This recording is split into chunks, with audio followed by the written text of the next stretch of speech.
The first thing I saw when I came home from 11 weeks in Dublin was a little blue bicycle chained to my porch railing. There were chalk flowers across the driveway. A pink helmet hung from the mailbox. Two unfamiliar cars sat where I usually parked. For a few seconds, I thought the driver had dropped me on the wrong street. Then I saw the red maple beside the garage. I had planted it 6 years earlier. It had leaned toward the road for 2 full seasons before growing straight. This was my house. I left my suitcase near the curb and walked toward the front door. My brass deadbolt was gone. A keypad had replaced it. A woman opened the door before I could knock. She wore a dish towel over one shoulder and held one of my blue coffee mugs. Behind her, a little girl ran through the hallway carrying a roll of tape. The woman looked at me like I had arrived for the wrong appointment. "Can I help you?" I told her my name was Erin Caldwell. Then I told her I owned the house. Her face tightened. A man appeared behind her and moved between me and the doorway. He introduced himself as Daniel Shaw. The woman was his wife, Priya. They had closed on the house 9 days earlier. Daniel did not believe me. He asked to see my identification. When I reached into my bag, Priya pulled the little girl away from the hallway. Daniel told me not to step inside. I said I was not trying to enter. I only wanted to know why another family was living in my home. He said it was not my home anymore. The words hit harder than I expected. Behind him, I could see the living room wall had been painted pale green. My mother's old armchair was gone. The framed photograph of my grandmother that had stood beside the stairs was gone too. A child called from upstairs asking where her yellow blanket was. Someone else's child was sleeping above me in a bedroom my family had emptied while I was overseas. Daniel called the real estate agent who had handled the sale. He put the call on speaker, but kept the screen turned toward himself. The agent confirmed my name. She also confirmed that my younger brother Mason had signed for me under a recorded power of attorney. Daniel looked at my passport again. Then he looked past me at the suitcase near the curb. His anger changed direction, but it did not disappear. "If this is some kind of family dispute, you need to leave my children out of it." "I didn't bring your children into it. You came to our door saying our house belongs to you." Priya stood behind him with one hand on her daughter's shoulder. I knew what they saw. A stranger had appeared without warning and announced that their new home had been stolen. I told Daniel to call the closing attorney and the police if that made him feel safer. I would wait by my car. He shut the door. I sat in the rental car across the street from my own house. 10 minutes later, my phone vibrated. Mom had left a voicemail. Her voice was calm, almost tired. "Mason only used the authority you gave him. This was a family decision, Erin. Please do not make a scene and punish everyone because you changed your mind." I listened twice, not because I misunderstood, because I wanted to be certain my own mother had described selling my home as a family decision. The front door opened again. Daniel came outside alone. He stayed several feet from the car.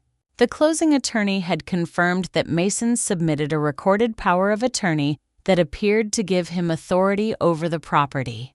Daniel said he would not give me his original papers, but he would email photographs of the deed and the first page of the authorization. He also told me not to return without calling first.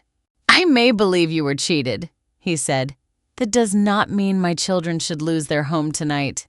I told him I understood. Then he asked the question I had been avoiding. "Where are you going to sleep?" I looked through the windshield at the upstairs window of my house. "I don't know yet." Daniel went back inside. I called the closing attorney. I explained that I had never authorized a sale and that the document Mason used was false. The attorney could not pull the money back. The sale had closed 9 days earlier, and the proceeds had already been transferred into Mason's company account. But the closing attorney opened a fraud claim, notified the title insurer, and told me to get legal help immediately. The sale had left $391,000 after my mortgage was paid. I had no idea how much remained. Only then did I call Mason. Music pounded behind him. I could hear drills, voices, and the hollow bounce of a basketball. He was inside Cedar Run Courts, the indoor sports complex he had been trying to open outside Durham. He sounded irritated, not frightened. I knew you would overreact. You sold my house. I used an asset you were barely using. I asked what document he had filed. He said it was the power of attorney I had signed. 14 months earlier, after a storm damaged my roof while I was in Montreal, I had authorized Mason to deal with the insurance adjuster and contractor. The document had been narrow, temporary, and specific to repairs. Mason said the copy he used had broader language. I asked where it came from. He did not answer. Instead, he told me the house had become dead equity. I traveled constantly. I had no husband, no children, and no reason to keep more than $700,000 tied up in an empty building. He had a lease, employees, contractors, and families waiting for youth programs. When the place opens, I'll pay you back. I asked him to put that in writing. He laughed. Then he called me what my family always called me when I asked who had actually agreed to something. Difficult. I ended the call. That night, I checked into a hotel 15 minutes from the house I owned but could not enter.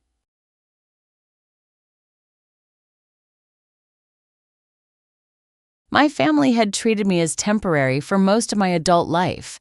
I coordinated commercial kitchen installations for a hotel group. The work took me across the country and sometimes overseas. Mason stayed near Raleigh. He picked up prescriptions for Dad. He coached youth soccer for 2 seasons. He knew which cousin needed help moving and which aunt had changed churches. Those things mattered. What did not follow was the conclusion my parents built from them. Mason belonged. I passed through. When I bought the house at 31, Mom introduced it as Aaron's investment. I corrected her the first time. She smiled and said that was what she meant. After that, I stopped correcting her. Dad joked that Mason's future children might one day fill my empty bedrooms. Mason borrowed my truck and returned it with a cracked mirror. I accepted his promise to repair it, then paid for the repair myself. At Thanksgiving, if Mason arrived late, everyone saved him food. If I arrived late because of work, Mom told relatives I had forgotten what family meant. None of those moments looked serious enough to fight over. That was my part in the pattern. I believed silence made me mature. My family learned that if they waited long enough, my refusal often became quiet. 3 months before I left for Dublin, Mason asked me for $150,000. Cedar Run Courts was supposed to turn an abandoned furniture warehouse into an indoor sports complex. He had renderings, a lease, and a launch date. What he did not have was enough money. I reviewed his numbers because I wanted to take him seriously. The construction estimate kept changing. His membership forecast depended on nearly full enrollment by the 4th month. 2 investors had already walked away. I told him I would not invest. I also told him I would not borrow against my house, sell it, or use it as collateral. That should have ended the discussion. Instead, Dad said Mason was building something that would stay in the community. Mom asked why I needed so much value sitting in a house I was rarely in. Mason said I made my money-moving equipment for corporations and had no idea what it meant to build something of my own. 2 days later, Mom left a voicemail. She said she understood that I had refused to sell or borrow against the house, but she hoped I would reconsider before Mason lost the warehouse lease. I deleted the voicemail weeks later while clearing space on my phone. At the time, I believed the conversation was over. It was not over for them. They had only stopped including me. The morning after I returned, an attorney named Leah Porter agreed to review the documents. The copy Daniel had sent looked professional. It used my full legal name. It listed the correct property. It carried the same signature I had used on the roof authorization. But the authority section had been replaced. The expiration date was gone. The restrictions on sale and transfer were gone. The document presented Mason as if I had given him broad control over real estate while I was overseas. Someone had not simply crossed out a sentence. They had rebuilt the document around my real signature, then recorded the false version before the sale. That explained how it passed an ordinary closing review, The people processing the sale had not seen a roof repair form with obvious limitations. They had seen a document designed to look like something else. Leah told me the closing itself would not unwind in one afternoon. Daniel and Priya had bought the house believing the papers were valid. Mason had already received the money. The first urgent question was whether any of the proceeds remained. Leah filed for emergency relief while the title insurer investigated. 2 days passed. During those 2 days, Mason continued spending. He sent me an email near midnight. He offered to repay me $3,000 a month after Cedar Run courts opened. The first payment would not begin for 6 months. In exchange, I had to confirm that I had verbally authorized the sale and agree not to pursue him, our parents, or anyone else involved. At the bottom, he wrote, "This is the best way to keep one misunderstanding from destroying the whole family." I read the sentence 3 times. Then I understood what he had given me. If Mason truly believed I had already authorized the sale, he would not need me to confirm it afterward. He was asking me to create the permission he claimed he already had. I sent the email to Leah. The next morning, an emergency order reached the bank. By then, Mason had already moved or spent part of the money. A little more than half remained and could not be transferred. The rest had already begun turning into Cedar Run courts.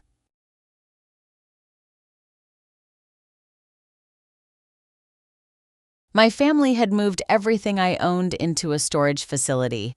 The unit was clean, dry, and climate-controlled. Mom had made sure of that.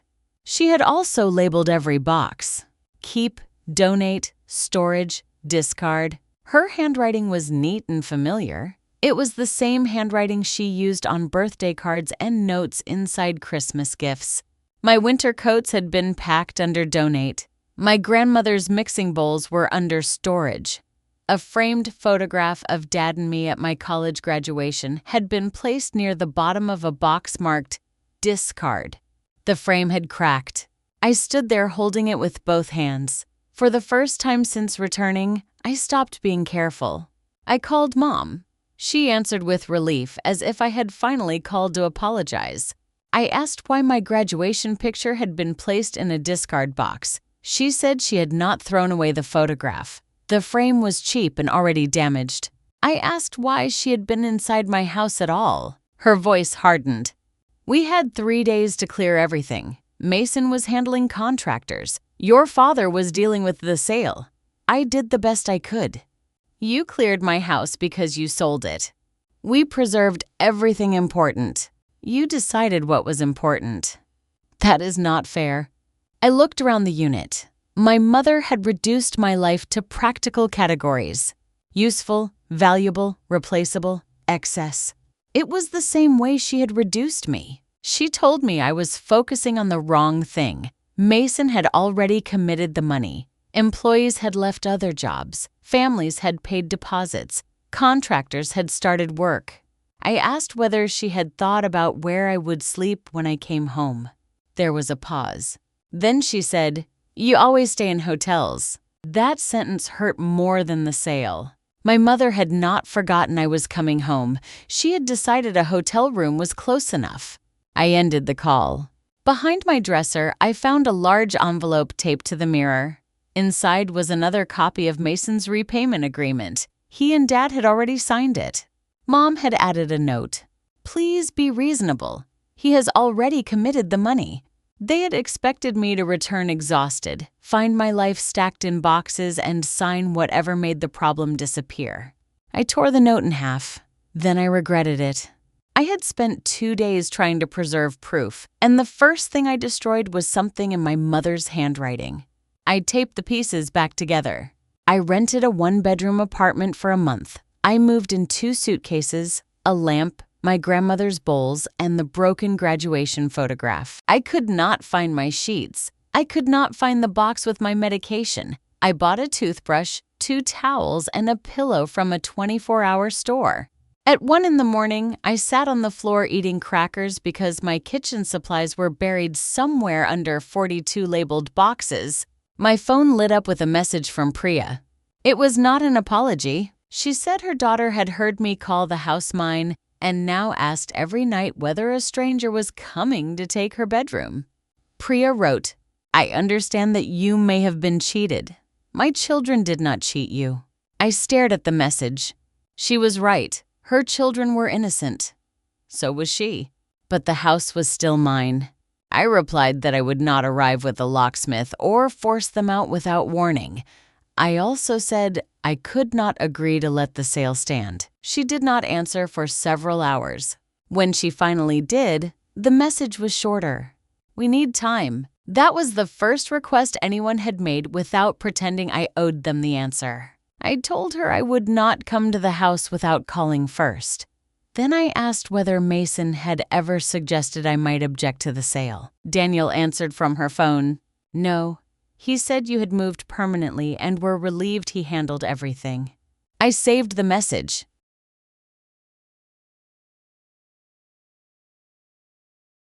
The next afternoon, I drove to Cedar Run Courts. I told myself I only wanted to see where the money had gone. That was not entirely true. I wanted Mason to look at me, not through a phone, not through an email.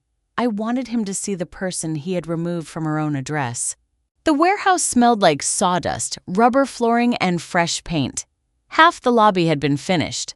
A large sign with the Cedar Run Courts logo leaned against the wall. Children's basketball hoops were still wrapped in plastic. Mason stood near the reception desk speaking with a contractor. When he saw me, he dismissed the man and walked over quickly.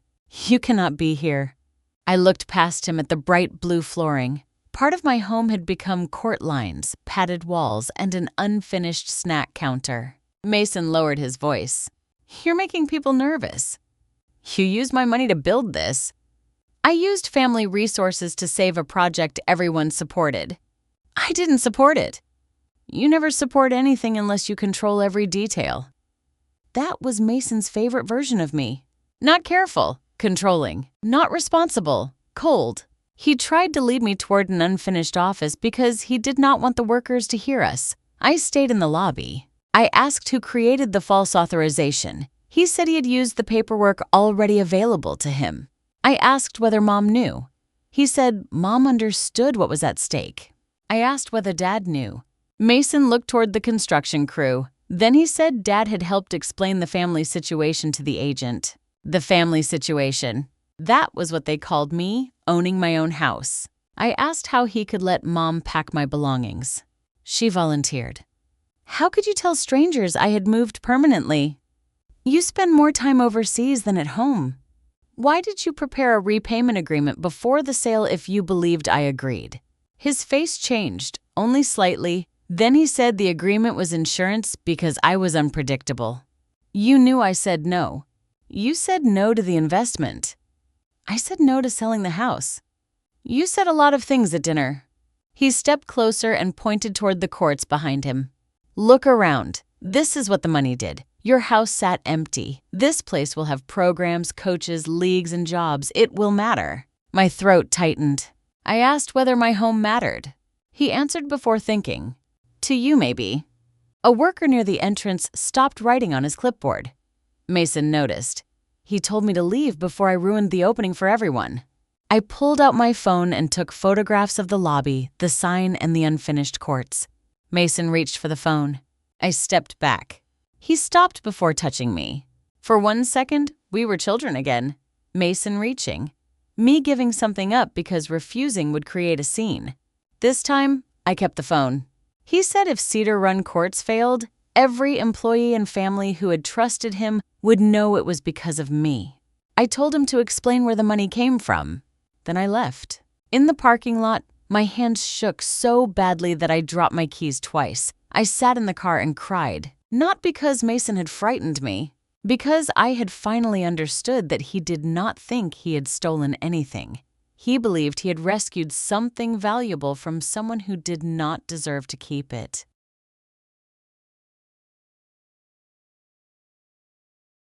By the time I reached my apartment, Mom had written to the extended family group. She said I had agreed to help Mason, then panicked after the sale. She said I was using a technical issue to destroy a community business. Dad added that he and Mom had contributed $34,000 when I bought the house. He claimed that gave them a moral interest in what happened to it. Relatives responded quickly. One aunt said, "Family should not take family to court." A cousin asked why I cared so much about a house I rarely used. Someone else said Mason had children in the community depending on him. I typed a long reply. I wrote that Mom had packed my belongings. I wrote that Mason had created a false authorization. I wrote that Dad had helped strangers believe I wanted to disappear. I wrote that I had slept in a rented apartment while another family lived under my roof. Then I deleted everything. I sent one message. I never authorized the sale. The buyers did not know. I will not debate the facts in this group. I attached the gift letter my parents had signed when they helped with my down payment. It stated clearly that the money had been a gift and created no ownership. Then I muted the conversation. Dad called from Mom's phone because I had stopped answering his. He said attaching the letter made him look dishonest. I asked whether the letter was false. He said that was not the point. The point was loyalty. The point was privacy. The point was that Mason's future was collapsing in public. No one in my family seemed to notice that my life had collapsed first. 3 days later, Daniel asked to meet in a coffee shop.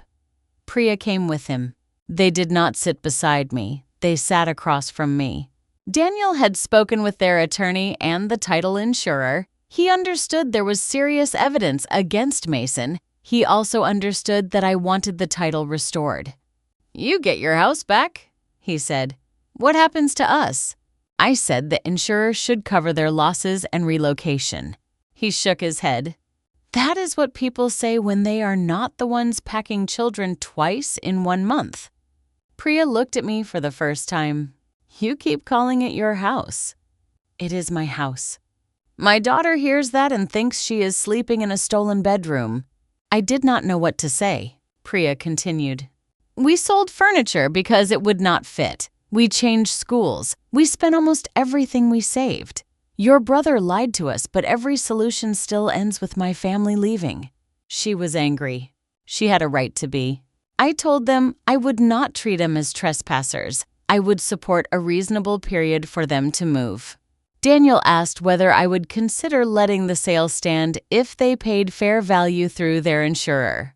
For one moment, I almost said yes, not because I wanted to sell, because saying yes would spare 2 children another move and make me the reasonable person again. That was the role my family always relied on, the person who could absorb the damage. I told Daniel I could not promise that. His jaw tightened. Priya looked away. We left the coffee shop without shaking hands. That night, Mason posted an update on the Cedar Run Courts page. He blamed an unnamed relative for freezing project funds after promising support. He said employees, contractors, and families were being punished over a private disagreement. Mom shared it. Her caption said, "Some people remember family only when they need somewhere to land." I almost posted photographs of the storage boxes. I almost posted Mason's repayment agreement. I almost posted Daniel's message about what Mason had told them. Instead, I wrote one sentence. I did not invest in Cedar Run Courts. My home was sold without my authorization. Then I stopped. Mason emailed me that night. He said the remaining funds could be released if I withdrew the dispute.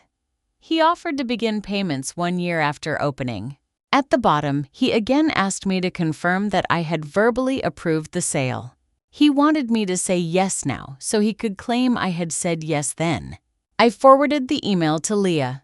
Every time Mason tried to save himself, he created another record showing that my permission had never existed.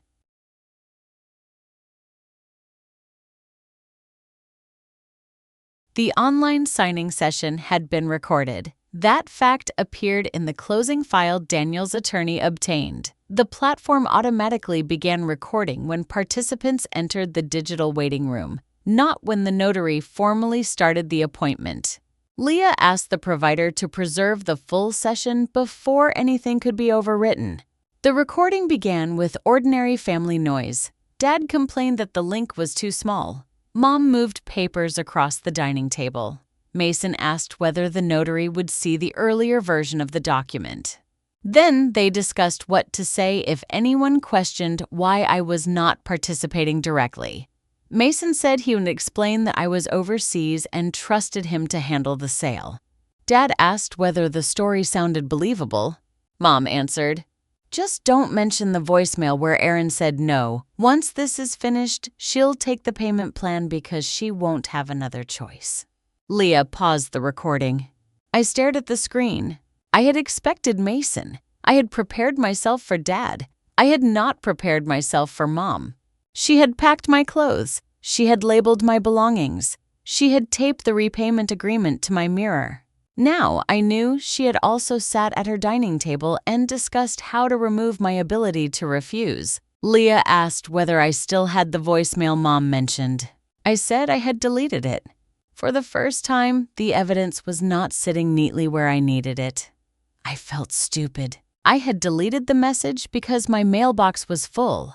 I had treated it like another family argument that would eventually fade. Then I remembered that my phone provider emailed voicemail transcripts.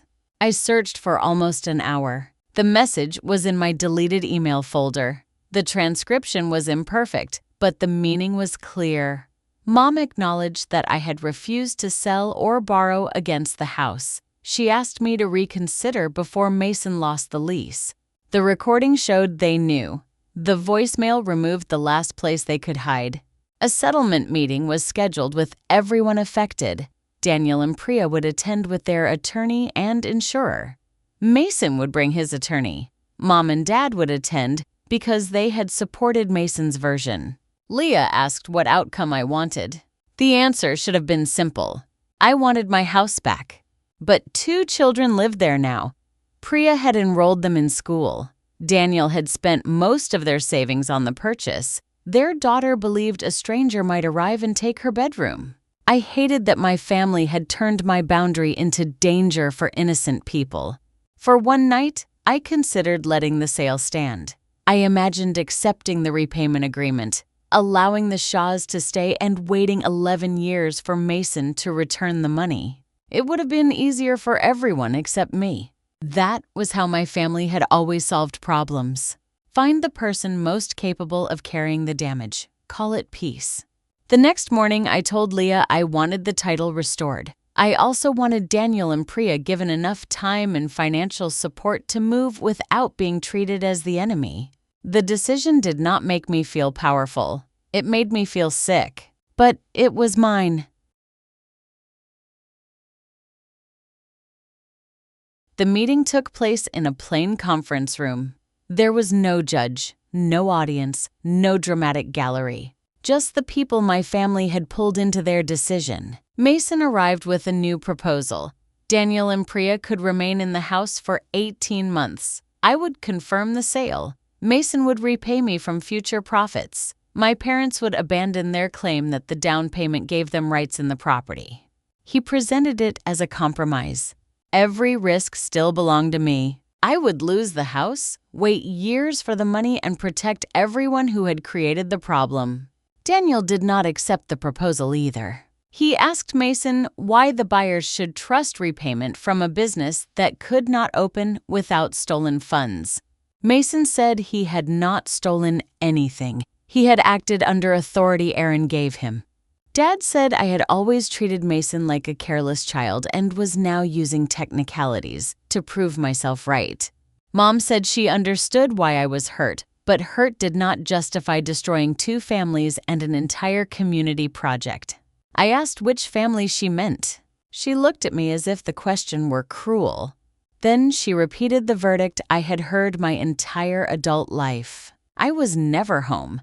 I had no children. The house had sat empty. Mason was building something permanent. A family had a right to put unused resources where they would do the most good. Priya leaned forward. That house was not unused when you sold it to us. Mom looked surprised. Priya continued. It was hers. Then you told us it was ours. You decided for both families. For the first time, Mom did not have an immediate answer. I asked why she had packed my graduation photograph into a discard box. She said this meeting was not about a broken frame. I asked Dad why he had told the agent I trusted Mason to handle the sale. He said I had trusted Mason before. I asked Mason why he kept asking me to confirm consent if I had already given it. He said I was twisting the repayment agreement. Then Leah played the recording. Mom's voice filled the room. Just don't mention the voicemail where Erin said no. Once this is finished, she'll take the payment plan because she won't have another choice. No one collapsed. No one confessed. Mason said the sentence had been taken out of context. Dad said families speak loosely under pressure. Mom said she had only meant that I always resisted decisions I did not control. That answer finished what the recording had started. She still did not believe my no was a decision. She believed it was a defect in my personality. Leah placed the original roof authorization beside the false recorded version. She explained in plain language that my real document had been temporary and restricted. The recorded version removed those limits while keeping my signature. Then she placed Mason's emails beside them. Each email asked me to create consent after the house had already been sold. Daniel said Mason had told them I was pleased with the sale and grateful he had handled everything. Priya said they never would have moved their children into a disputed home. Mason looked at them and said he had only been trying to keep everyone moving forward. I looked at my brother. He had used those words from the beginning. Moving forward, building something, creating a future. Every phrase depended on pretending the person behind him did not matter. I slid the repayment agreement back across the table. You did not move forward. You moved into my life and pushed me out of it. Then I signed the request to restore the title. Mason's attorney withdrew the claim that I had given verbal consent. The closing representative marked the transaction as unauthorized pending final correction. The remaining money stayed frozen. My parents abandoned their ownership claim. Daniel asked for 90 days to relocate. I agreed. Priya did not thank me. She should not have had to. For the first time since I returned, something changed while my family was still sitting in front of me. Not their beliefs, their access.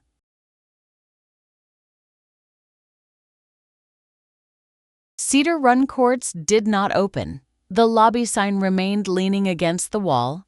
Customer deposits were returned. Contractors stopped work. Mason said I had destroyed his dream. He never said he had built it with my house. A week after the meeting, Dad came to my apartment carrying a cashier's check for $20,000. He placed it on the counter beside my grandmother's bowls.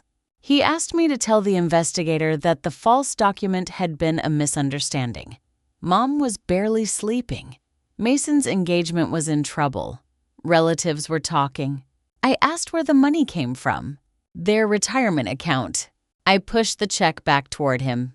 Dad said refusing it proved I wanted punishment, not resolution. I looked around the apartment, the folding chair, the mattress I had bought because mine was still in storage, the graduation photograph leaning against the wall because I had not unpacked a hammer. You keep talking like I chose to live here. He looked away. I returned the check by certified mail the next morning. Daniel and Priya found another house with help from their insurer, but the move was not clean or painless. Daniel did not come to the final handover. Priya arrived alone with the keys. Their children had scrubbed away most of the chalk flowers. A blue spiral remained near the garage. Priya held the keyring out to me. For several seconds, neither of us let go. Then she said, "I know it was yours." I waited. She looked toward the upstairs windows. It still felt like ours. I told her I understood. She nodded once and walked to her car. There was no apology. There was nothing left to apologize for between us. We had both lost something because my family decided consent was optional. Inside, the house smelled different. One bedroom was yellow. Hooks had been installed at child height. A pencil mark remained on the hallway wall where Priya's daughter had measured herself. I did not erase it. The Shaws had believed they were building a home. My family had known they were removing mine. I changed every lock. I removed Mom as my emergency contact. I removed Dad from an old insurance account. I revoked every document that had ever allowed Mason to act for me. My friend Camille became the person hospitals would call. A local property service handled emergencies when I traveled. Then I reset the keypad the Shaws had installed.